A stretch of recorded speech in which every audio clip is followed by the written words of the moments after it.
So, let's talk about an idea so radical it literally changed the world. We're diving into the scientific revolution. And look, this wasn't just about a couple of new discoveries. This was a complete overhaul of how we, as humans, even figure out what's true. It was about shifting power away from ancient authorities and putting it right into the hands of anyone willing to observe. And that brings us to a question that gets right to the heart of all this. How do you know what's true? No, really, think about it for a second. When you need to know a fact, what do?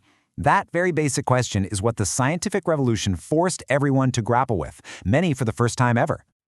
Okay, so to really feel the shockwaves this caused, we first have to jump back and understand the world it replaced, a world that was built on something called revealed truth.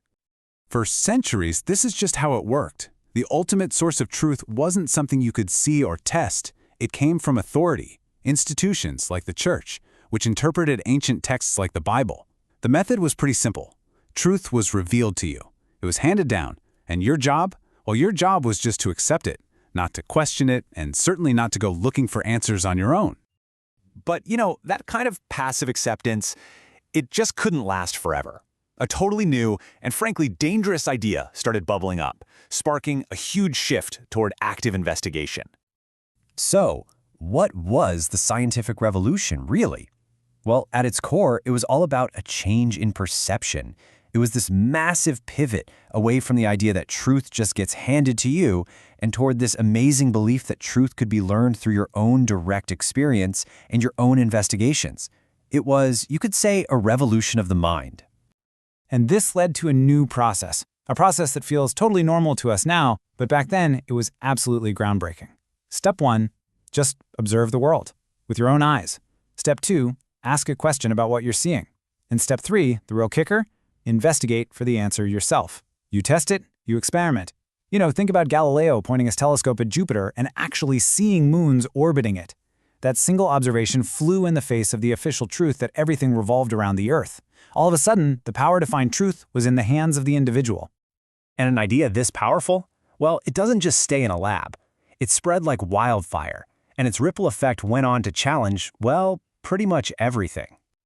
This new mindset was, in a very real sense, challenging how people viewed the world.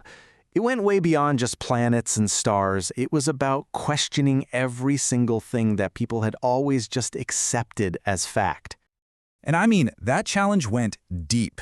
This new spirit of poking around and asking questions started to unravel established religious views. It completely changed political ideas, because now you could ask, wait a minute, where does a king's authority really come from? It reshaped entire social structures and even transformed economic systems. Literally no part of society was left untouched by this. In fact, you can draw a straight line from this movement to the next massive intellectual explosion.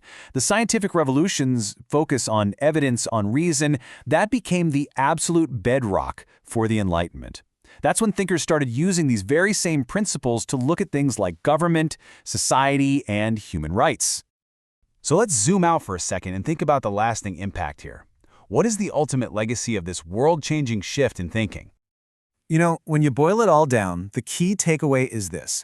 More than any single discovery, the scientific revolution was a fundamental turning point in how we as a species define and go after truth. It gave us a toolkit, observation, evidence, investigation that we still use every single day. And that leaves us with one final thought. If the very soul of this revolution was to challenge the accepted wisdom of the day, then we kind of have to ask ourselves, what accepted truths of our own time will be questioned next? And that, right there, is its most important and lasting legacy. Thanks for watching.